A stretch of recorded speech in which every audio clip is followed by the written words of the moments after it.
సరే, ఈరోజు సిలువలో నుంచి యేసుక్రీస్తు ప్రభు సిలువ గురించిన ఒక మాటను మీకు చెప్పాలని ఆశపడుతున్నాను. దయచేసి మీ బైబిల్స్ తెరిచి ఒక వాక్యాన్ని మనం చదువుతూ వస్తాం. గలతీయులకు రాసిన పత్రిక 2వ అధ్యాయము 20వ వచనాన్ని మనము చదువుకుంటాం. గలతీ 2:20. అందరము కలిసి ఈ యొక్క వాక్యాన్ని మూలవాక్యముగా చదువుకుందాం. మూలవాక్యముగా 2:20 అందరం కలిసి మూలవాక్యముగా ఈ వాక్యాన్ని చదువుకుందాం. అది చదువుకుందామా? అందరం కలిసి చదవండి. నేను క్రీస్తుతో కూడా సిలువ వేయబడి ఉన్నాను. ఇకను జీవించువాడును నేను కాను, క్రీస్తే నాయందు జీవించుచున్నాడు. నేను ఇప్పుడు శరీరమందు జీవించుచున్న జీవితము నన్ను ప్రేమించి నా కొరకు తన్ను తాను అప్పగించుకొని నా దేవుని కుమారుని అందలి విశ్వాసం వలన జీవించుచున్నాను. చాలు. ఈరోజు మన అంశం ఏంటంటే నేను సిలువ వేయబడి ఉన్నాను. చెప్పండి, సిలువ. ఈరోజు మన యొక్క అంశం ఏంటి? నేను సిలువ వేయబడి ఉన్నాను. లేదంటే సిలువ వేయబడుట అనే మాట గురించి ఈరోజు మనం ధ్యానిస్తాం. ప్రార్థన చేసుకుందాం. ప్రేమగల తండ్రి, ఈ వాక్యాన్ని మా కొరకు దీవించి ఆశీర్వదించి మీరు మా అందరితో మాట్లాడి మమ్మల్ని బలపరచమని, నీ శక్తితో మమ్మల్ని నింపమని, సిలువ కార్యము జరగని వారిలో నీ కార్యము జరిగించమని యేసయ్య నామములో ప్రార్థించి స్తుతించి వేడుకుంటున్నాము తండ్రి, ఆమేన్. చాలు. ఇక్కడ పౌలు అనే భక్తుడు అంటున్నాడు. జాగ్రత్తగా గమనించండమ్మా. పౌలు అనే తమ్ముళ్ళు జాగ్రత్తగా గమనించండి. పౌలు అనే భక్తుడు బైబిల్లో ఆయన అంటున్న మాట ఏంటంటే, నేను సిలువ వేయబడి ఉన్నాను అంటూ ఉన్నాడు. ఏంటయ్యా ఇదేంటి మాట? ఆల్రెడీ యేసయ్య సిలువ వేయబడ్డాడు కదా, మొన్ననే కదా శుక్రవారం నాడు సిలువ వేయబడింది, పోయిన శుక్రవారమే కదా సిలువ వేయబడింది, మళ్ళీ ఏంటి ఆయన సిలువ వేయబడిన తర్వాత మళ్ళీ మనం సిలువ వేసుకోవడం ఏంటి అని ఆలోచించవచ్చు. మీరు జాగ్రత్త గమనించండి అమ్మా. ఇక్కడ మనం రాయబడిన మాట మనం జాగ్రత్త గమనిస్తే, యేసుక్రీస్తు ప్రభువారు సిలువ వేయబడ్డాడు. ఎవరి కోసం సిలువ వేయబడ్డాడు? మనందరి పాపాల కోసం, మనందరి కోసం సిలువ వేయబడుతూ వచ్చాడు. అయితే యేసుక్రీస్తు ప్రభువారు సిలువ వేయబడ్డాడు మనందరి కోసం, మనము కూడా సిలువ వేయబడాలి అనేది బైబిల్ చెప్తున్న సత్యం. మనము దేనికి సిలువ వేయబడాలి అంటే కొన్ని విషయాలు బైబిల్లో రాయబడుతూ వచ్చినాయి. బైబిల్లో మనము కూడా సిలువ వేయబడాలి. సిలువ అంటే అర్థం ఏంటంటే శ్రమలు. చెప్పండి, దేనికి గుర్తమ్మా? శ్రమలు, కష్టాలు, బాధలు, కన్నీరు, వేదన, భయంకరమైన ఆ యొక్క అవమానము, నిందలు, ఇవన్నీ కూడా సిలువకు గుర్తుగా మనం చెప్పవచ్చు. ఎందుకు అనగా యేసుక్రీస్తు ప్రభువారు సిలువ మీద ఇవన్నీ కూడా భరించాడు. సిలువలో యేసుక్రీస్తు ప్రభువారిని చూసినప్పుడు ఆయన ఇవన్నీ కూడా దూషించబడ్డాడు, ఎగతాళి చేయబడ్డాడు, హేళన చేయబడ్డాడు, ఉంచబడ్డాడు, అవమానపరచబడ్డాడు. కాబట్టి ఈ రీతిగా కొట్టబడ్డాడు, రక్తము కార్చబడుతూ వచ్చింది, ఆయనని అపహాసించారు. కాబట్టి ఇలాగా ఆయన సిలువ మీద అన్నీ కూడా పొందుతూ వచ్చాడు. యేసుక్రీస్తు ప్రభువారి జీవితాన్ని మనం చూసినప్పుడు మనము కూడా సిలువలో యేసయ్య ఏదైతే చేశాడో, సిలువ వేయబడినప్పుడు ఆయన ఎలాంటి స్థితి ఉందో అలాగే మనము కూడా సిలువ వేయబడాలి. ఈ సిలువ వేయబడవలసిన వారుగా ఉన్నాము. ఈ సిలువలో మనము కూడా ఇవన్నీ కూడా భరించాల్సిన వారంగా ఉన్నాం. అదే సిలువ వేయబడ్డం అంటే. సిలువ అంటే ఇవన్నీ కూడా వస్తాయి. సిలువలో మనము కూడా సిలువ వేసుకోవాలి, సిలువ వేయబడి ఉండాలి, లేకపోతే సిలువ వేసుకోవాలి. కొంతమంది సిలువ వేసుకోండి అంటే మెడలో మాత్రం పెద్ద సిలువ వేస్తారు. ఒకటి ముఖ్యంగా క్యాథలిక్స్కి, కానీ వారు అనకూడదు, కానీ పెద్ద పెద్ద సిలువలు వేస్తారు. వారు పెద్ద పెద్ద సిలువలు వేసి వారు వెళుతూ ఉంటారు. అయితే మెడలో సిలువ వేసుకుంటా అంటే తప్పని నేను అనడం లేదు, కానీ దానికంటే ముఖ్యంగా మనము సిలువ వేసుకోవాల్సిన విషయాలు ఏంటంటే మెడలో కాదు సిలువ వేసుకోవాల్సింది. అమ్మా, ఎక్కడ వేసుకోవాలంటే బైబిల్ చెప్తుంది ఎక్కడ నువ్వు సిలువ వేసుకోవాలి, దేనికి సిలువ వేయబడాలి అనే విషయాలు మనం చూద్దాం వద్దా? లేకపోతే మెడలో సిలువ వేసుకుని తిరిగితే ఏం ఉపయోగం ఉండదు. మెడలో సిలువ వేసుకుంటాడు, మంచిగా తాగుతుంటాడు. మెడలో సిలువ వేసుకుంటాడు, సిగరెట్లు తాగుతాడు. మెడలో సిలువ వేసుకుంటాడు, పాప పనులు చేస్తాడు. మెడలో సిలువ వేసుకుంటాడు, మందిరానికి రాడు. మెడలో సిలువ వేసుకుంటాడు, అన్ని భార్యను కొడతాడు. అన్ని కార్యాలు చేస్తాడు. మెడలో సిలువ వేసుకున్నంత మాత్రాన సరిపోదు, కానీ అంటే నేను వేసుకోవద్దు అనడం లేదు, కానీ వేసుకోవాల్సింది ఎక్కడంటే బైబిల్ చెప్తుంది సిలువ ప్రతి ఒక్కరూ సిలువ వేసుకోవాలమ్మా. అమ్మా వింటున్నారా? తమ్ముడు వింటున్నారా? సిలువ వేయబడాలి. నీవు సిలువ వేయబడవలసిన వాడుగా ఉన్నావు. సిలువ వేయబడకపోతే, నిన్ను నువ్వు సిలువ వేసుకోకపోతే దేవుని రాజ్యములో నీకు స్థానం ఉండదు. నువ్వు సిలువ వేసుకోకపోతే నువ్వు నిజమైన క్రైస్తవుడివే కాదు. నువ్వు సిలువ వేయబడకపోతే నువ్వు నిజమైన విశ్వాసవి కానే కాదు. నువ్వు సిలువ వేయబడకపోతే నిజంగా దేవుని బిడ్డవుగా చలామణి అయ్యే అధికారము కూడా మనకి లేదు. ప్రతి వారు కూడా సిలువ వేయబడాలి. యేసయ్య సిలువ వేసాడు, సంతోషం, వేసుకున్నాడు. అయితే మనము కూడా సిలువ వేయబడి, అందుకని ఇక్కడ అంటున్నాడు, పౌలు అంటున్నాడు, నేను క్రీస్తుతో కూడా సిలువ వేయబడి ఏమన్నాడంట? ఉన్నాను. నేను క్రీస్తుతో కూడా సిలువ వేయబడి ఉన్నాను. ఇక ఆ జీవించు జీవితము ఎవరి కోసమంట? మిగిలిన జీవితమా? ఇక నువ్వు జీవించువాడను నేను కాను, క్రీస్తే నా యందు జీవిస్తున్నాడు. నేను ఇప్పుడు శరీరమందు జీవించుచున్న జీవితము, నేను జీవిస్తున్న జీవితము ఏదైతే ఉందో, ఇప్పుడు ఏదైతే నేను జీవిస్తున్నానో, సిలువ వేయబడిన తర్వాత మనం దేనికోసం, ఎవరి కోసం జీవించాలి? ఇంకా దేవుని కొరకు జీవించాలి. అర్థమైందా? సిలువ వేసిన తర్వాత, సిలువ వేసుకున్న తర్వాత మిగిలిన జీవితము ఎవరి కొరకంట? ప్రభు కొరకు జీవించాలి. అదే అంటున్నాడు దీని ఈ భాగంలో సారాంశం అదే. ఇక మిగిలిన జీవితం ఏంటంటే నేను ఆయనను కొరకు జీవిస్తాను, ఆయన కొరకు జీవిస్తాను. ఇది సరే, మంచిదన్నా. సిలువ దేనికి వేసుకోవాలి అంటే మొట్టమొదటిది 3 విషయాలు చెప్తాను అంతే. ఒకటి, సిలువ వేసుకోవాల్సిన 3 విషయాలు. నెంబర్ 1, దేనికి సిలువ వేసుకోవాలంటే శరీర ఇచ్చలకు సిలువ వేసుకోవాలి. దేనికి సిలువ వేసుకోవాలంట? గట్టి బ్రదర్స్ చెప్పండి, తమ్ముళ్ళు. దేనికి? శరీర ఇచ్చలకు సిలువ వేయబడి ఉండాలి, వేసుకోవాలి. చదవండి, ఆ మాట బైబిల్లో ఉంది. గలతీయులకు రాసిన పత్రిక 5వ అధ్యాయము 24వ వచనం చదవండి ఎవరన్నా. 5:24 త్వరగా. క్రీస్తు యేసు సంబంధులు శరీరమును దాని ఇచ్చలతోనూ దురాశలతోనూ సిలువ వేసి ఏంటంట? సిలువ వేసి ఉన్నారు అంటే అర్థం ఏంటి చెప్పండి? అంత అర్థం ఏంటి అంటే, నువ్వు క్రీస్తు యేసుకు సంబంధించిన వాడివైతే, నువ్వు క్రైస్తవుడివైతే, దేవుని బిడ్డవైతే, ఖచ్చితంగా మనము చేయాల్సిన పని ఏంటి తెలుసా? మనము శరీర ఇచ్చలకును దురాశలకును సిలువ వేయబడాలి. శరీర ఇచ్చలకు దురాశలకు సిలువ వేసుకోవాలి అంటే అర్థం ఏంటన్నా? అంటే శరీరం మీద ఒక సిలువ వేసుకుంటే పొడవుగా సరిపోద్దా?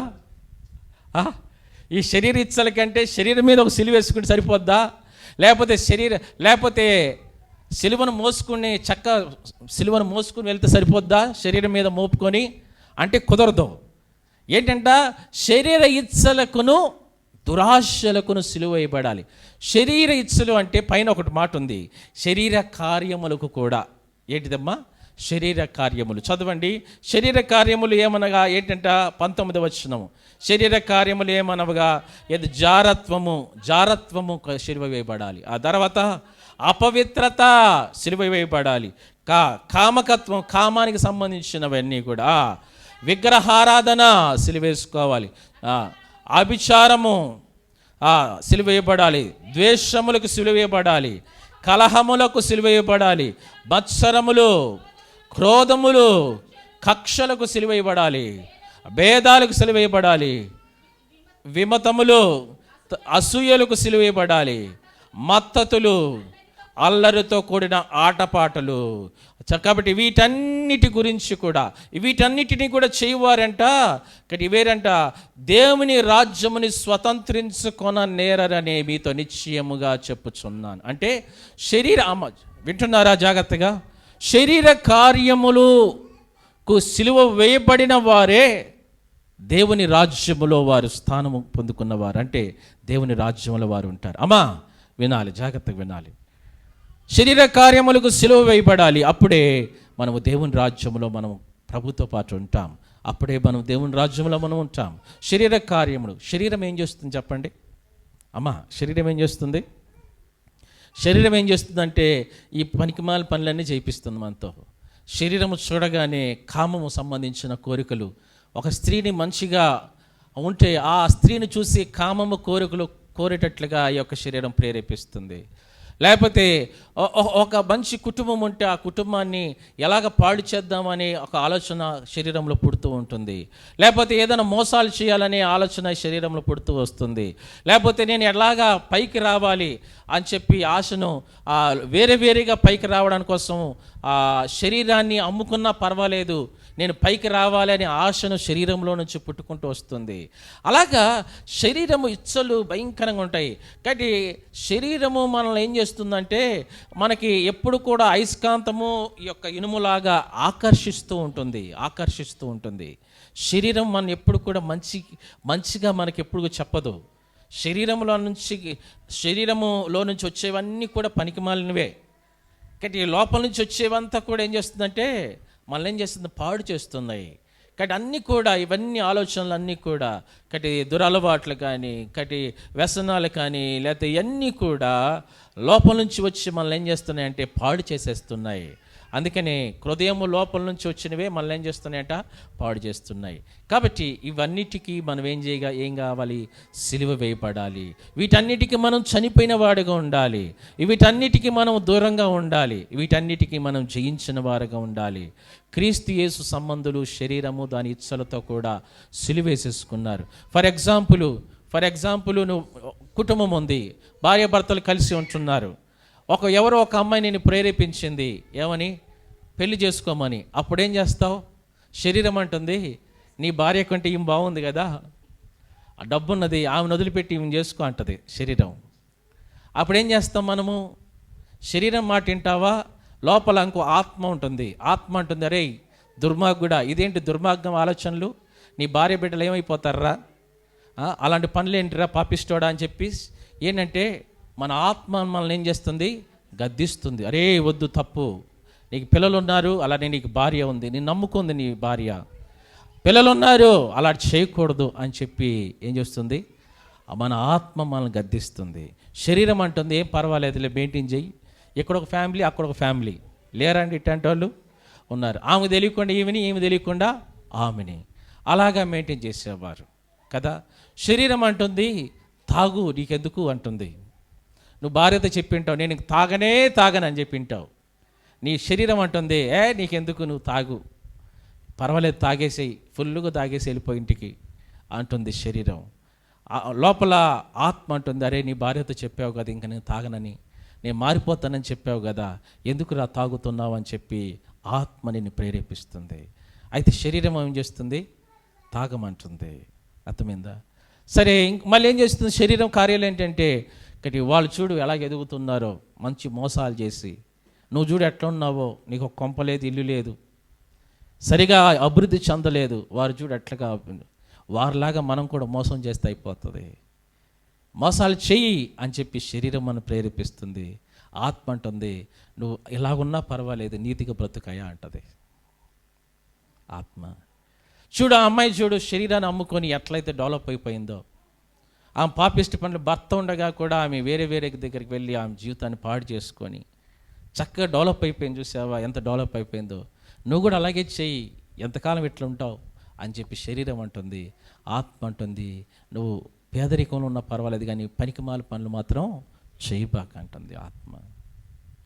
కాబట్టి ఇప్పుడు ఇదే అన్నమాట, చావాల్సింది దేనికంటే శరీరానికి చచ్చిపోవాలి. నేను చెయ్యను, నేను చచ్చిపోయాను, నేను ఒకవేళ వాళ్ళు వచ్చి ప్రేరేపించినా, కానీ మందే నీ దగ్గరికి వచ్చినా, లేకపోతే అమ్మాయే నీ దగ్గరికి వచ్చి ప్రేరేపించినా, లేకపోతే అవకాశాలే నీకు వచ్చినా, అవకాశాలే నిన్ను ఎదురొచ్చి నిన్ను ప్రేరేపించినా, నీవు చనిపోయిన వ్యక్తిలాగే ఉండాలి, చనిపోయిన వ్యక్తిలాగే జీవించాలి. నేను క్రీస్తుతో కూడా సిలువ వేసుకున్నాను, ఇవన్నీ కూడా ఒకప్పుడు చేశానయ్యా, నేను క్రీస్తుతో పాటు సిలువ వేయబడ్డాను, ఇక ఇట్లాంటి పాపిష్ట పనులు చేయను అని చెప్పాలి. అదే సిలువ వేసుకోవడం అంటే. అర్థమైందండి? బైబిల్లో ఒక ఎగ్జాంపుల్ ఉంది. ఎవరు? యోసేపు. యోసేపు దగ్గరికి ఆ యొక్క శోధన యోసేపు దగ్గరికి వచ్చినప్పుడు యోసేపు సిలువ వేసుకున్నాడు. ఏమని అంటే, నేను ఇట్లాంటి దుష్కార్య పనులు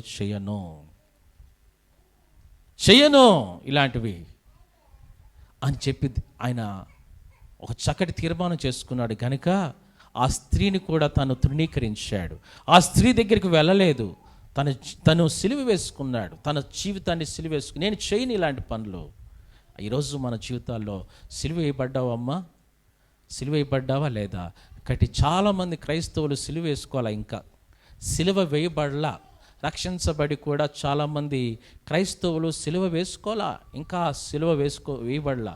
యేసయ్య మన కొరకు సిలువ వేయబడ్డాడు అనుకుంటున్నాం, కానీ మరి నీవు సిలువ వేసుకున్నావా? నీ యొక్క శరీర కార్యాల కొరకు సిలువ వేయబడ్డావా?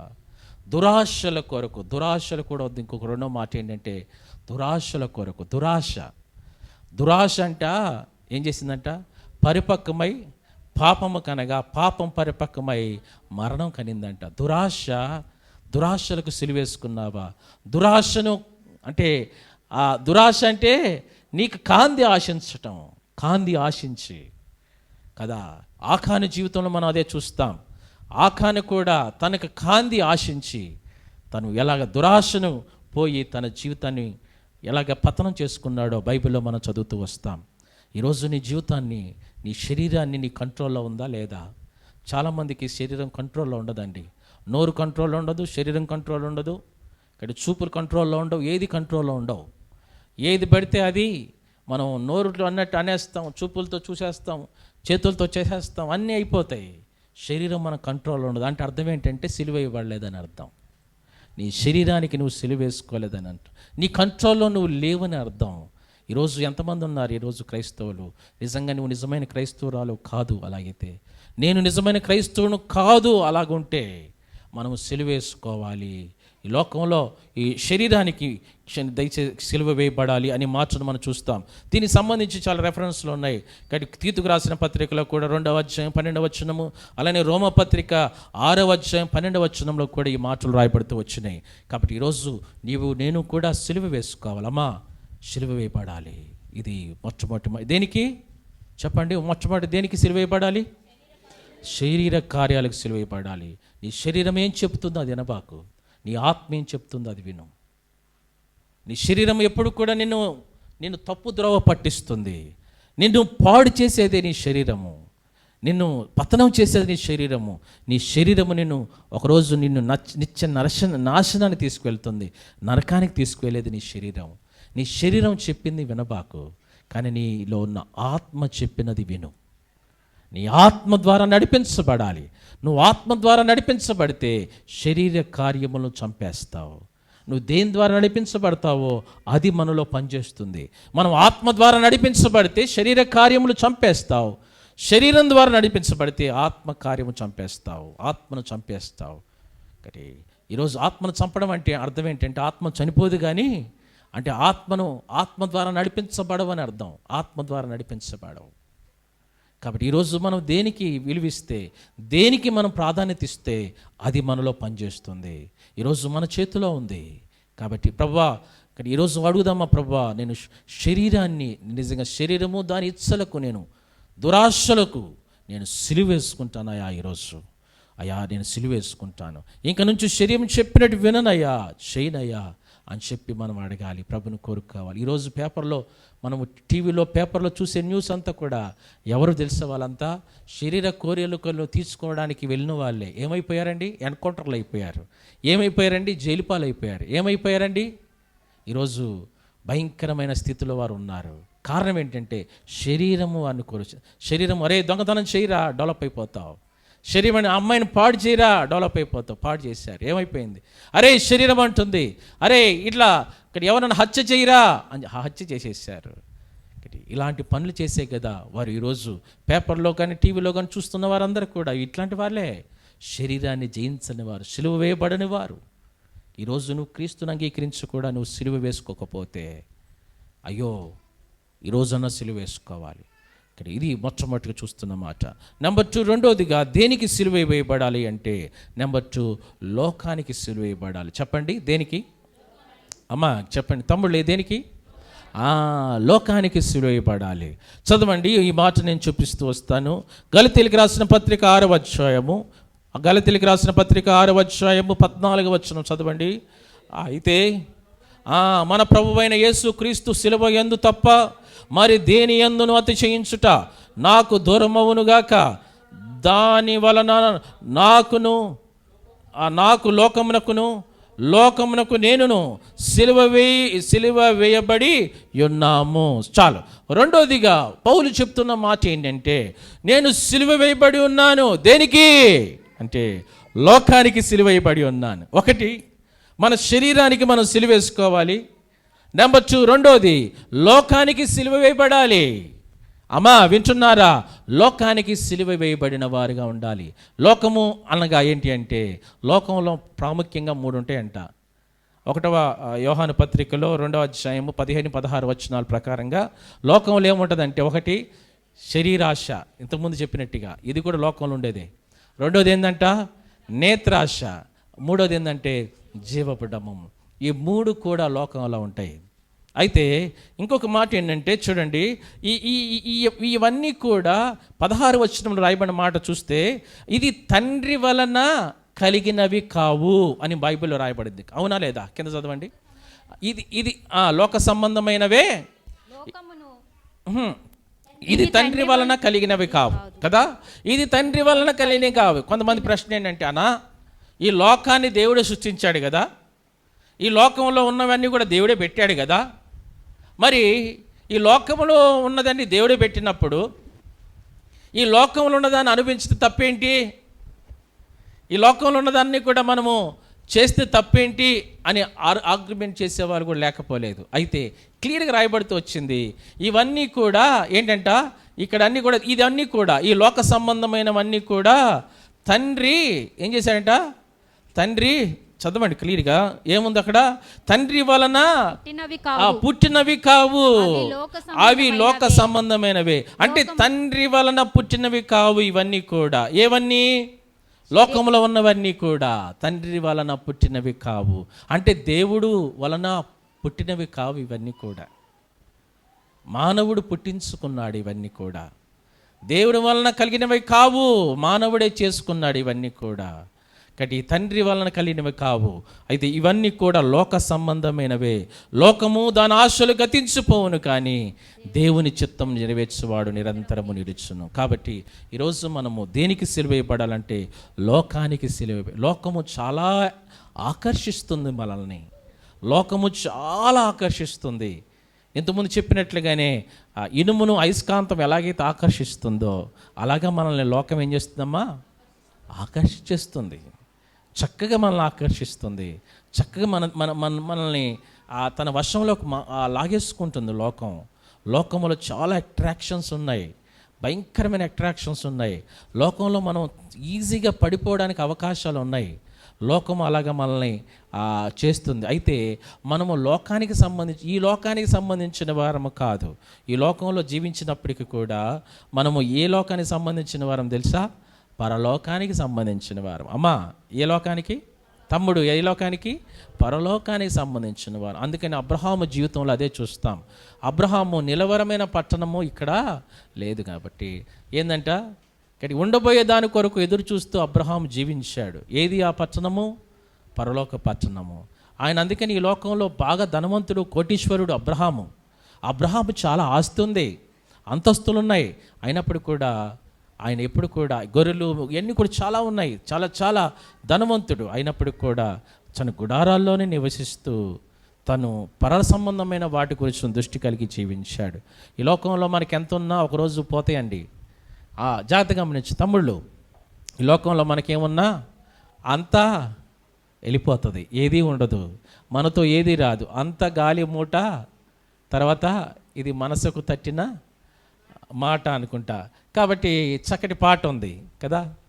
అయితే మనకి ఈ లోకంలో మనకి ఏది మనతో రాదమ్మా. ఈ లోక సంబంధమైనది ఏది కూడా మనతో రాదు. పర సంబంధమైన వాటి గురించి మనము కలిగి ఉండాలి. ఈ లోకానికి మనం చనిపోవాలి. లోకం మనల్ని ప్రేరేపిస్తుంది, ఆకర్షిస్తుంది. ఈ లోకానికి సంబంధించిన మనం ఏది కూడా దానికి సంబంధించినట్లుగా మనం చేయకూడదు, చేయడానికి వీలు లేదు.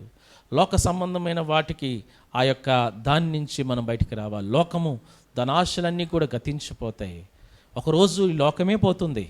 అందుకనే క్రొత్త ఆకాశం క్రొత్త భూమి కూడా వస్తుందని బైబిల్లో ఉంది. లోకాన్నే దేవుడు తీసేయాలనుకుంటున్నాడు.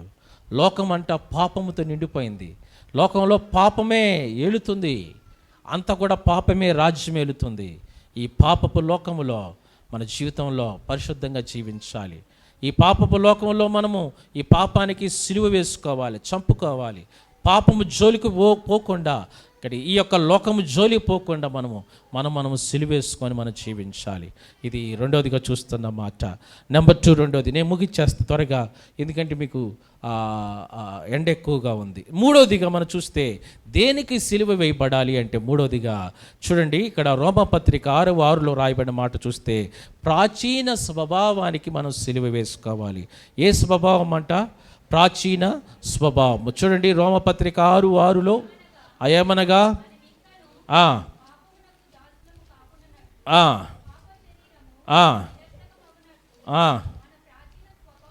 మన ప్రాచీన స్వభావమును మనతో కూడా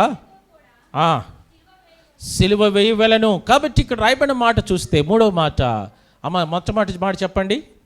1 శరీర ఇచ్చలకు సిలువ వేయబడాలి. నెంబర్ 2 రెండోది మీరు చెప్పండి అమ్మా. లోకానికి సిలువ వేయబడాలి. మూడోది ఏంటంటే, మూడో మాట ప్రాచీన స్వభావానికి సిలువ వేయబడాలి. ప్రాచీన స్వభావము అంటే ఏంటి అంటే, ప్రాచీన పురుషుడు అంటే ప్రాచీన స్వభావం అంటే మనం పాతగా ఉన్న పద్ధతులు ఉన్నాయి చూసావా, పాత పద్ధతులు, పాత ఆచారాలు, పాత అలవాట్లు, పాత కోరికలు, పాత సంబంధమైన ప్రాచీన పురుషుడు నుంచి వచ్చిన ఆ యొక్క అలవాట్లన్నిటికీ కూడా మనం సిలువ వేసుకోవాలి.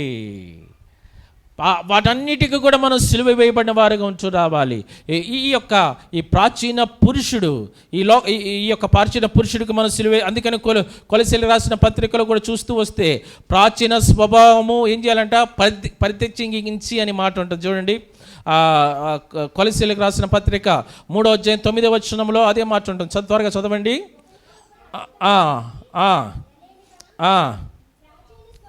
ప్రాచీన స్వభావము దాని క్రియలతో కూడా పరిత్యజించి జ్ఞానము కలుగు నిమిత్తము దానిని సృష్టించిన వాని పోలికగా చొప్పున నూతన పరచబడుచున్న నవీన స్వభావమును ధరించుకొని ఉన్నారు. కాబట్టి ప్రాచీన స్వభావాన్ని విడిచిపెట్టి నవీన స్వభావాన్ని ధరించుకోవాలి. అంటే ప్రాచీన పురుషుడు, ప్రాచీన అంటే ఏంటంటే, ప్రాచీన అంటే పాతది కదా, పూర్వం ఉన్నది. ఇవన్నీ కూడా విడిచిపెట్టి ఏం చేయాలంట? పూర్వము ప్రాచీన పురుషుడు ఎవరంటే ఆదాము నుంచి వచ్చిన ఈ యొక్క అలవాట్లన్నీ కూడా, ఈ పద్ధతులన్నీ కూడా మార్చుకొని నవీన పురుషుడు ఎవరు అంటే యేసుక్రీస్తు ప్రభువారు. యేసుక్రీస్తు ప్రభువారి యొక్క గుణలక్షణాలు మనలోకి రావాలి. ఆదాము లక్షణాలు కాదు కానీ యేసుక్రీస్తు ప్రభువారి లక్షణాలు. అంటే చూడండి, ఇప్పుడు మనము ఇంతకుముందు నేను చెప్పాను, ఇంతకుముందు నేను ఈ విషయం గురించి నేను మాట్లాడాను ఇక్కడే. ఏమనంటే మన యొక్క జీవితము, మన యొక్క విధానం ఏమైపోవాలంటే యేసుక్రీస్తు ప్రభువారి యొక్క స్వరూపములోనికి, ఆ యొక్క పోలిక చొప్పున లేకపోతే స్వరూపములోనికి మనం ఏం కావాలంట? ఇక్కడ చూడండి, ఈ యొక్క పోలిక చొప్పున నూతన పరచబడిన వారవై నూతన స్వభావము ధరించుకోవాలి. అంటే యేసుక్రీస్తు ప్రభువారి స్వభావం ఆయన పోలిక చొప్పున మనము కావాలి. ఆయన పోలిక చొప్పున ఆయన గుణలక్షణాలు, ఆయన మంచి లక్షణాలు మనలో ఉండాలి. ప్రాచీన స్వభావ లక్షణాలు ఉండకూడదు. పాత లక్షణాలు మనలో నుంచి పారవేయాలి. అందుకనే పాతదైన పులిసిన పిండిని ఏం చేయాలంట? తీసి పారవేసి ఏం చేయాలంట? కొత్తదైన పులిపిండి లేని దాంతో ప్రభుని ఏం చేయాలంట? పస్కా పండుగను ఆచరించాలి. కొరింథీయులకు రాసిన పత్రికలో ఉంటుంది. పాత పద్ధతులు మానేసావా? ఇంకా అలానే ఉన్నాయా?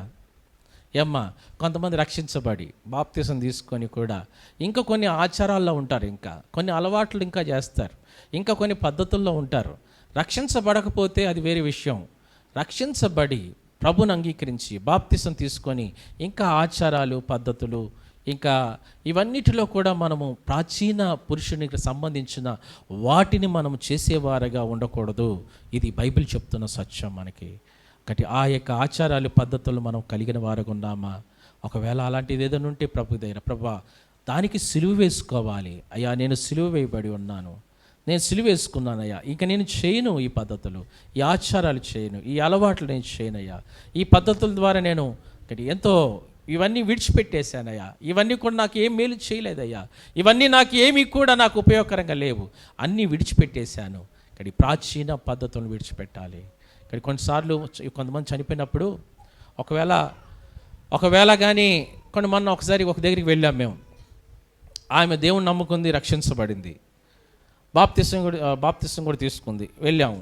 కానీ వాళ్ళ కూతురు చనిపోయింది. వాళ్ళ కూతురు చనిపోయినప్పుడు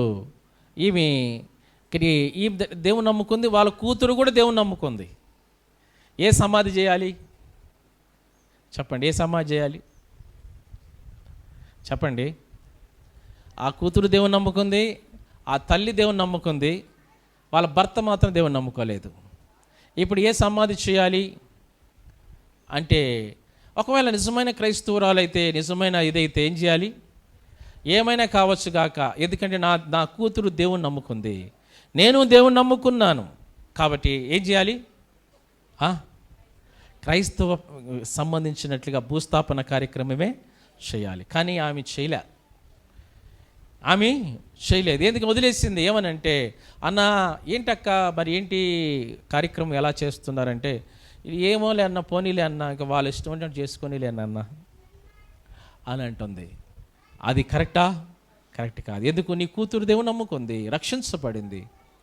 నీ అన్న, లేకపోతే ఒకవేళ అలా చేయకపోతే మా ఇంట్లో వాళ్ళు రానిరన్నా, లేకపోతే మా చుట్టాలు రానిరన్నా, లేకపోతే ఈ యొక్క భూస్థాపన కార్యక్రమానికి ఎవరూ రారన్నా అంది.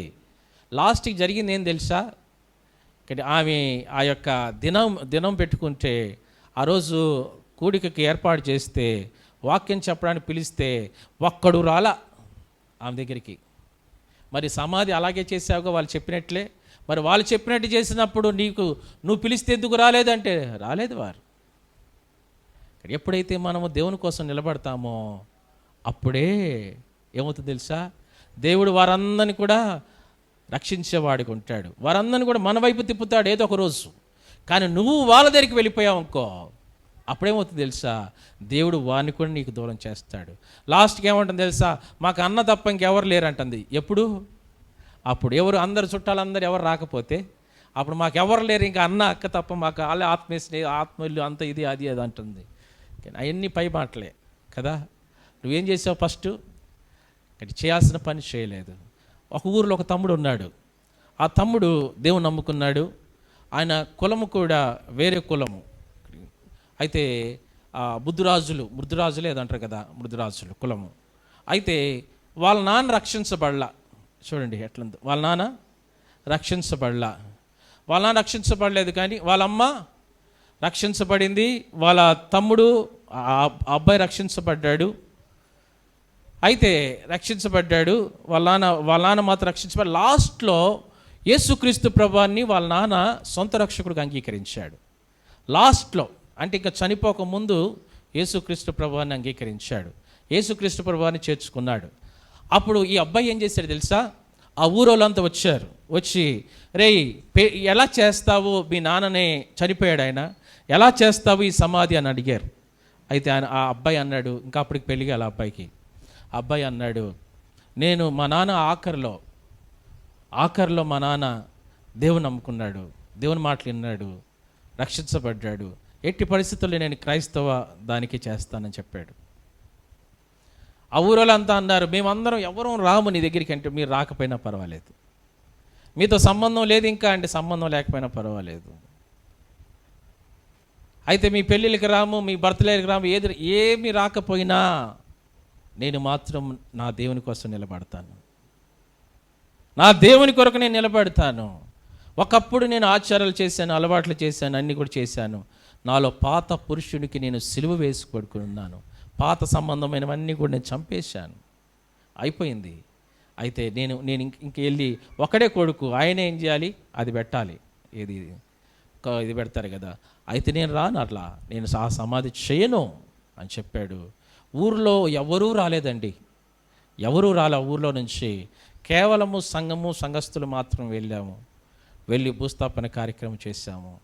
తర్వాత దినాల్లో ఏమైంది అంటే ఒకరి తర్వాత ఒకరు మళ్ళీ తిరిగి అయిపోయిందని చెప్పి మళ్ళీ తిరిగి వాళ్ళు రావడం ఆరంభిస్తూ వచ్చారు. ఎప్పుడైతే మనం దేవుని కోసం నిలబడతామో అప్పుడు దేవుడు కూడా మన వైపు తిప్పుతాడు. అదే కానీ దేవుని కోసం మనం ఎప్పుడైతే నిలబడమో అప్పుడు దేవుడు కూడా మన కోసము నిలబడేవాడుగా ఉంటాడు. కాబట్టి ప్రాచీన స్వభావానికి మనం ఏం వేయాలమ్మా? సిలువేసుకోవాలి. అమ్మ అన్న వాళ్ళు అట్లనే ఉన్నారన్న, అన్న ఇట్లున్నారన్న, అన్న ఇక అట్లా కాదు. ఒకసారి నువ్వు సిలువ వేసుకున్నావు అంటే, ఒకసారి నువ్వు దేవునిలోకి వచ్చావు అంటే, దేవుని పూర్తిగా విశ్వసించావు, నమ్మావు అంటే ప్రభు కొరకు మనం నిలబడాలి. ప్రభు కొరకు నిలబడాలి. నువ్వు నిలబడితేనే నిజమైన క్రైస్తవుడివి, నిలబడకపోతే నిజమైన క్రైస్తవుడు కాదు. కాబట్టి ఈరోజు మనం అదే చూస్తూ ఉన్నాం. ఇక్కడ యేసుక్రీస్తు ప్రభువారు నమ్ముకున్న బిడ్డలముగా సిలువ వేయబడి ఉన్నావా? సిలువ వేసుకున్నావా? ఎన్ని బాధలు వచ్చినా, కష్టాలు వచ్చినా, ఇబ్బందులు వచ్చినా సిలువ వేసిపడిన అనుభవంలోకి వచ్చావా? లోకం నిన్ను నిందిస్తుంది, అవమానపరుస్తుంది. యేసుక్రీస్తు ప్రభువు నిందించలా? లోకం నిందించలేదా? సిలువ మీద నువ్వు దేవుడు అయితే దిగో, నిన్ను నువ్వు రక్షించుకో, మమ్మల్ని రక్షించు అనలా? కానీ నిన్నేమని అంటే తప్పేందమ్మా? నువ్వు భరించలేవా? ఏసైనా అంటేనే భరించాడు ఏసయ్య అంటే ఏసై కంటే నువ్వు గొప్పదానివా? ఆయనే భరించాడు నీ కోసం. పద్మమ్మ, ఆయనే ఏం చేశాడమ్మా? భరించాడు నీకు. నీవెందుకు భరించలేవు? లోకం దేవుని కొరకు మనం తిట్టించుకోవడం మనకి అది మంచిదే. దేవుని కోసం అవమానపరచబడడం మంచిదే. దేవుని కోసం కానీ ఏదైనా మనము ఎవరైనా మనల్ని ఏది చేసినా మనకు మంచిదే. దానికోసం మనం ఎప్పుడు కూడా వేరేగా భావించకూడదు. ఆయన మన కోసం సిలువ వేయబడ్డాడు. ఆయన దూషించారు, ఏళన చేశారు, ఎగతాళి చేశారు, ఆయన కొట్టారు, ఉంచారు, ఎన్నో బాధలు భరించాడు మనందరి కోసం. అయితే ఆ సిలువ మీద నుంచి ఆయన సిలువ వద్దు అని చెప్పి పారిపోలా. ఇది నాకు వద్దు అని చెప్పి ఆయన వెళ్ళిపోలేదు. ఈ బాధలొద్దు, ఈ శ్రమలొద్దు, ఈ కష్టాలొద్దు, ఇవన్నీ వేదనలొద్దు, నిందలొద్దు అని చెప్పి ఆయన ఇక్కడి నుంచి పారిపోలేదు, వెళ్ళిపోలేదు, కానీ అన్నీ భరించాడు. అలానే మనం కూడా క్రీస్తు యేసు సంబంధముగా, దేవుని నమ్ముకున్న బిడ్డలముగా యేసుక్రీస్తు ప్రభువారి కొరకు, ఈ ప్రాచీన స్వభావం కొరకు మనం కూడా సిలువ వేసుకొని, ఈ ప్రాచీన స్వభావం కొరకు సిలువ వేయబడిన తర్వాత, సిలువ వేసుకున్నప్పుడు నేను చెప్పాను ఇంతకుముందే, సిలువ అంటే ఏంటి? శ్రమలు ఒకటే కాదు, శ్రమలు, అవమానాలు, నిందలు, తర్వాత బాధలు, వేదనలు, భయంకరమైన కష్టాలు, ఇవన్నీ అన్నమాట. యేసుక్రీస్తు ప్రభువారి కొరకు మరి ఎప్పుడైతే ఈ విషయాల్లో మనం సిలువ వేసుకుంటామో అప్పుడు ఇవన్నీ కూడా వస్తాయి. యేసుక్రీస్తు ప్రభువారు సిలువ మీదకి ఎప్పుడైతే వెళ్ళాడో అప్పుడు ఇవన్నీ వచ్చినాయి. ఎప్పుడైతే నువ్వు యేసుక్రీస్తు ప్రభువారి కొరకు సిలువ వేయబడతావో అప్పుడు ఇవన్నీ కూడా నీ జీవితంలో కూడా తటస్థిస్తూ వస్తాయి. అయినా నేను సిలువ వేయబడ్డాను కనుక జీవించువాడను నేను కాదు, క్రీస్తే నాయందు జీవిస్తాను. మిగిలిన జీవితం ఆయన కోసమే జీవిస్తాను. అమ్మా, ఇప్పటికే నీ జీవితాన్ని లోకం కొరకు, అలానే శరీర ఇచ్చల కొరకు, అలానే ప్రాచీన స్వభావం కొరకు ఈ లోకంలో జీవించి నీ జీవితాన్ని పాడు చేసుకుని నాశనం అయిపోయింది. ఇప్పటికే ఈ మిగిలిన జీవితం అంతా ఏం చేయాలంట? ప్రభు కొరకు జీవిద్దాం. ఒకసారి అంటే ఒక దైవజనుడు ఒక సినిమా యాక్టర్ దగ్గరికి వచ్చాడంట. ఆమె చాలా గొప్ప సినిమా యాక్టర్, జాగ్రత్త వినండి. ఆమె అమెరికా దేశంలో చాలా గొప్ప సినిమా యాక్టర్. ఆమె దేశానికి వచ్చాడంట. వచ్చిన తర్వాత ఆ గొప్ప దైవజనుడు చెప్పాడంట. ఆమె గొప్ప దైవజనుడు వారింటికి వెళ్ళినప్పుడు ఏమైందంటే వారింట్లో ఆమెకి కాఫీ ఇచ్చారు. ఏమి ఇచ్చాడమ్మా? కాఫీ ఇచ్చింది. ఎవరు? ఈ సినిమా హీరోయిన్. ఎవరమ్మా? ఆమె సినిమా హీరోయిన్. కాఫీ ఇచ్చింది ఎవరికి? పాస్టర్ గారికి కాఫీ ఇచ్చింది. కాఫీ ఇచ్చిన తర్వాత ఏం చేశాడంటే కాఫీ ఇవ్వకముందు కొన్ని మాటలు చెప్పాడు యేసుక్రీస్తు ప్రభువు గురించి. ఏమనంటే, అమ్మా యేసే నమ్ముకో, అమ్మా దేవుడు యేసుక్రీస్తు ప్రభువుని నమ్ముకో. ఈ లోకంలో నీ సినిమా యాక్టర్గా నీ జీవితం ఏముందండి? కాబట్టి 30 సంవత్సరాలు 40 సంవత్సరాల తర్వాత శరీరం ఏమైపోద్ది? ముడతలు పడిపోద్ది. తర్వాత ఎవడన్నా చూస్తాడా? చూడు. ఈ లోకంలో నీకు ఎంత ఇది ఉన్నా, ఎంత పాపులారిటీ ఉన్నా, ఎంత డబ్బు ఉన్నా, లేకపోతే ఎంత ఉన్నా ఒకరోజు అంతా కూడా వదిలిపోతుంది. అంతా కూడా ఇది కాదు, ఈ జీవితం ఇది కాదమ్మా, యేసుక్రీస్తుని అంగీకరించు, దేవుని నమ్ముకో, నీ పాపాన్ని ఒప్పుకో యేసయ్య దగ్గర. యేసే రక్తం ద్వారా నేను కడుగుతాడు, పవిత్రపరుస్తాడు, ఆయన బిడ్డగా మార్చబడతావు అంటే ఆమె ఏమందంటే, పాస్టర్ గారు ఇప్పుడే కాదు యేసయ్య దగ్గరికి వచ్చేది, నేను ఇంకా నాకు చాలా భవిష్యత్తు ఉంది, ఇంకా నేను చాలా సినిమాలు తీయాలి, ఇంకా నేను నాకు ఆఫర్స్ ఉన్నాయి, ఇంకా చాలా డైరెక్టర్స్ నాకు ఫోన్లు చేస్తున్నారు, ఇంకా చాలా ఉంది భవిష్యత్తు, ఇప్పుడే నమ్ముకుంటే ఎట్లా అన్ని సినిమాలు ఆపేసుకొని ఇంకా సిలువ వేసుకొని నా శరీరానికి లేకపోతే లోకానికి ప్రాచీన స్వభావానికి సిలువేసుకొని నేను ఉంటే ఇక నాకు ఆఫర్స్ ఉండవు, ఏముండవు, ఇక ఇప్పుడే సిలువ వేసుకొని కానీ కొంతకాలం ఆగాలి, తర్వాత వేసుకుంటే సిలువ అని చెప్పింది ఆమె. అయితే ఇప్పుడే కాదు, నా జీవితాన్ని దేవునికి ఇవ్వను, ఇప్పుడే కాదు, ఇంకా టైం ఉంది అన్నాడు. అయితే ఆయన ఏం చేశాడంటే కాఫీ ఇచ్చింది, తాగాడు, తాగిన తర్వాత సగం కాఫీ తాగేసి ఆపేసి పక్కన పెట్టాడు. అప్పుడు అడిగింది, ఏంటి పాస్టర్ గారు పక్కన పెట్టాడంటే, ఇది మిగిలింది నువ్వు తాగన్నాడు, మిగిలింది నువ్వు తాగన్నాడు. అప్పుడు ఆమె ఏమని తెలుసు, చాలా సీరియస్ అయిపోయింది. ఏంది మీరు ఎంగేజ్ చేసి నేను తాగాలా, అసలు మేనస్ ఉందా మీకు అంటే ఆయన అన్నాడు, నీ జీవితం కూడా అలాంటిదే. శరీరం కొరకు సినిమాలో వాడితో వీడితో తిరిగి జీవితం పాడు చేసుకొని నాశనం అయిపోయి నీ శరీరం అంతా కూడా లోకాని కోసం వాడేసుకొని అందరి చేతిలో వాడబడి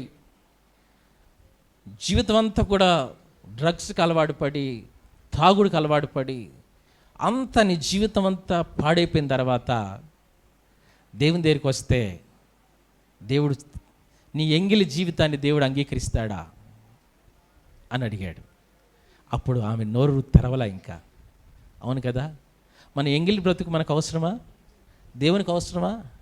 నువ్వు ఎంగిలి కాఫీ తాగడానికే ఇంత వద్దంటున్నావే, మరి నీ ఎంగిలి జీవితం దేవునికి ఎందుకు అవసరం? దేవునికి అవసరమా నీ ఎంగిలి జీవితం? శరీరము ఎట్లా చెప్తే అట్లా విని శరీర ఈచ్ఛలకు లోనైపోయి పాపానికి అమ్ముడుపోయి పాపములు ఇష్టానుసారంగా జీవించేసి నీ జీవితం అంతా పాడు చేసుకుని నాశనం అయిపోయిన నీ జీవితాన్ని ఆఖరిలో వస్తానంటే నీ ఎంగిలి జీవితం ప్రభువుకు అవసరమా, యేసయ్యకి అవసరమా అని చెప్పినప్పుడు కాబట్టి అలాగే నీ జీవితంలో కూడా అమ్మా అయ్యా ఈరోజు నీ జీవితంలో ఒకటే మాట, ఇక లోకం మిగిలిన జీవితము, ఆ మాట చాలా చదవండి, ఆ మాట చదవండి, ఒక మాట చదివి ముగిచ్చేస్తున్నాను. మిగిలిన జీవితము గలతీలకు రాసిన పత్రిక 2వ అధ్యాయం 20వ వచనం చదవండి. గలతీ 2:20 ఆఖరిలో రాయబడిన మాట చూస్తే చదవండి. కూడా సిలువ వేయబడి ఉన్నాను, ఇంకను జీవించువాడను నేను కాను, క్రీస్తే నా యందు జీవించుచున్నాడు. ఇప్పుడు చెప్పండి, అందరు నాతో పలకండి, నేనిప్పుడు గట్టిగా, నేనిప్పుడు శరీరమందు చెప్పండి అమ్మా, చెప్పండి, పలకండి, లేకపోతే నేను చెప్తాను, ఆగండి. ఆమె చెప్తుంటే మీకు అర్థం కావడం లేదు, నేను చెప్తాను. 2వ అధ్యాయము 20వ వచనం అందరు పలకాలే. చెప్పండి, నేనిప్పుడు నుంచి చెప్దాం. నేనిప్పుడు గట్టిగా బ్రదర్స్ తమ్ముళ్ళు, నేనిప్పుడు శరీరమందు జీవించుచున్న జీవితము నన్ను ప్రేమించి నా కొరకు తన్ను తాను అప్పగించుకొనిన దేవుని కుమారుని యందలి విశ్వాసము వలన జీవించుచున్నాను. ఇదే నీ తీర్మానమా ఈరోజు? ఇదే నీ తీర్మానమా? నేనిప్పుడు పూర్వం వదిలేసేయి, నేనిప్పుడు జీవించుచున్న జీవితం ఎవరి కోసం అంట? ఎవరి కోసం చెప్పండి అండి, ఎవరి కోసం? క్రీస్తు కొరకు. క్రీస్తు కొరకే ఈ రోజు నుంచి నా జీవితం. నేను సిలువేయబడ్డాను. దేనికి సిలువేయబడ్డాను? ఒకటి, దేనికండి? శరీరానికి సిలువేసుకున్నా. అయ్యా, శరీర ఇచ్చలకి నేను సిలువేయబడ్డాను, శరీర కోరికలకు సిలువేయబడ్డా. ఒకవేళ ఇంకా సిలువేసుకోకపోతే చంపేయి శరీర కోరికలని, శరీర ఇచ్చలను కూడా చంపేసుకోవడానికి. ప్రభా, ఈ శరీర కోరికలను శరీర ఇచ్చలు నాలో నుంచి తీసివేయనైనా, దానికి చనిపోతున్నాను. అవి నాలో పని చేయకుండా సహాయం చేయ ప్రభు అడుగుదాం. రెండోది, లోకం ఎంతో నిన్ను ఆకర్షిస్తుంది. పొగడ్తలు లేకపోతే లోక సంబంధమైన ఈ యొక్క డమ్మము, లోక సంబంధమైన ఈ యొక్క పద్ధతులన్నీ కూడా నిన్ను ఆకర్షిస్తూ ఉన్నాయి. లోక సంబంధమైన వాటికి నువ్వు సిలువేసుకోవాలి. మూడోదిగా, ప్రాచీన స్వభావముకు నువ్వు సిలువేసుకోవాలి. అవి నీ జీవితంలో ఏమాత్రం పనిచేయడానికి వీల్లేదు. అప్పుడే నువ్వు మిగిలిన జీవితం ప్రభు కొరకు జీవించగలవు. ఈ సిలువ వేయబడిన అనుభవంలోకి రావాలి. అమ్మా, సిలువ వేయబడిన అనుభవంలోకి రావాలి. ఈరోజు మనం సిలువ వేసుకుందామా? ప్రభువా, నీవు నా కోసం సిలువ వేయబడ్డావు, అయితే నేను వీటి కొరకు నేను సిలువ వేసుకుంటున్నాను. ఈ రోజు నుంచి నేను సిలువ వేయబడతాను. కాబట్టి ప్రభువుని అడుగుదామా? దయచేసి తల వంచండి, ప్రార్థన చేసుకుందాం. తల వంచండి, మోకరించండి, తల వంచండి. ఒక నిమిషం అయిపోయింది, నేను ముగించేశాను. ఒక మాట చెప్దామా? అమ్మా, రక్షించబడ్డావా? అమ్మా, దేవుని అంగీకరించావా? ప్రభుని ఎరిగావా? నీ జీవితంలో ప్రభుకి స్థానం ఇచ్చావా? రక్షించబడ్డావా? రక్షించబడి కూడా ఇంకా శరీర ఇచ్చలతోనే కొట్టుబిట్టాడుతున్నావా? శరీరాన్ని జయించలేకపోతున్నామా? అయ్యో, శరీరాన్ని జయించడానికి కొరకు ఒక మంచి తీర్మానం చేసుకో. ప్రభా, నేను శరీరం కొరకు చనిపోయానయ్యా, శరీరం కొరకు చనిపోయాను. శరీరం మనల్ని పాడు చేయడానికి ఎన్నో ఆకర్షించేస్తుంది. శరీరంలో నుంచే పాపపు కోరికలు పుట్టుకొస్తున్నాయి. వీటన్నిటికీ మనం సిలువేసుకోవాలి. అయ్యా, నేను సిలువేసుకుంటాను ఈ రోజు నుంచి. చెప్తావా దేవునితో? లోకానికి సిలువేసుకు, లోక సినిమాలు, లేకపోతే లోక సంబంధమైన ఫ్యాన్స్, లోక సంబంధమైన సీరియళ్ళు, లేకపోతే లోక సంబంధమైన వ్యక్తులు, లోక సంబంధమైన వాటికి అన్నిటికి కూడా సిలువేసుకోవాలి. దేవుడే మన హీరో అయి ఉండాలి. యేసయ్యనే మన హీరో. దేవుడే మనకి అన్నిటికీ, ఆయనే. లోకంలో మనకి ఇంకెవరు కూడా మనకి అంత మించిన వాడు ఎవరు మన జీవితంలో ఉండకూడదు. లోకంలో ఉన్న వాటినైనాను ప్రేమించకుడి. ఎవడైనాను లోకాన్ని ప్రేమిస్తే వాడు తండ్రి ప్రేమ వాడిలో ఉండదు. లోకాన్ని ఎక్కువగా ప్రేమిస్తున్నామా? లోకానికి సిలువైపడ్డావా? అందుకనే దేవుని క్రీస్తు యేసు సంబంధంలో లోకానికి సిలువైపడ్డావా? లేదా లోకాన్ని ఎక్కువగా ప్రేమిస్తున్నావా? లోకంలో ఉన్న ఫ్యాషన్స్, ఈ దినాల్లో భయంకరమైన ఫ్యాషన్స్ అయిపోయినాయి. లోకంలో ఉన్న ట్రెండ్, లోకంలో ఉన్న ఈ యొక్క డిజైన్స్, ఈ యొక్క అన్నిటిలో కూడా కటింగ్స్ లోకంలో. కాబట్టి ఇవన్నీ కూడా నిజంగా నీ ఆత్మీయ జీవితాన్ని పాడు చేసేవే. లోకంలో ఉన్న వాటిని ప్రేమించవద్దు. రెండోదిగా, దీనికి సిలువేయబడ్డావా? మూడోది, ప్రాచీన స్వభావం. మరొకసారి చెప్తున్నాను, ఆచారాలు, పద్ధతులు, అలవాట్లు, ఇవన్నిటికి సిలువేయబడ్డావా? ఇంకా ప్రాచీన స్వభావంలోనే ఉన్నావా? రక్షించబడి ఉంటే, బాప్తిసం తీసుకుంటే, నీ జీవితంలో ప్రాచీన స్వభావానికి సిలువేసు. ఇంకా నేను చేయను, ఒకప్పుడు చేశాను అవన్నీ, ఇక నేను చేయను, అయిపోయింది, సిలువేసుకున్నాను. ఇంకేదైనా దేవుని కోసమే, మిగిలిన జీవితం దేవుని కోసం జీవిస్తాను. అదేనా నీ తీర్మానము? పౌలు చెప్తున్నాడు, మిగిలిన జీవితం నేను దేవుని కోసం జీవిస్తాను. నేను సిలువ వేసుకున్నాను అంటున్నాడు పౌలు. నువ్వు కూడా సిలువ వేసుకున్నావా? ఒకవేళ వేసుకోకపోతే ఈ రోజు నుంచి వేసుకోవడానికన్నా ఒక చక్కటి సిద్ధంగా ఉన్నావా? అన్నా, నిజంగా నేను కూడా అలాగే జీవిస్తానన్నా. ఎందుకంటే భయంకరమైన దినాల్లో ఉన్నాం. కరోనా వ్యాప్తి వ్యాపించింది. ఎప్పుడు మన మరణం వస్తుందో తెలియదు. ఎప్పుడు మనము ఈ లోక యాత్రను విడిచిపెడతామో తెలియదమ్మా. ఈ లోకాన్ని విడిచిపెట్టకముందే నువ్వు సిలువేసుకుంటే దేవుని రాజ్యంలో నీకు స్థానం కలుగుతుంది.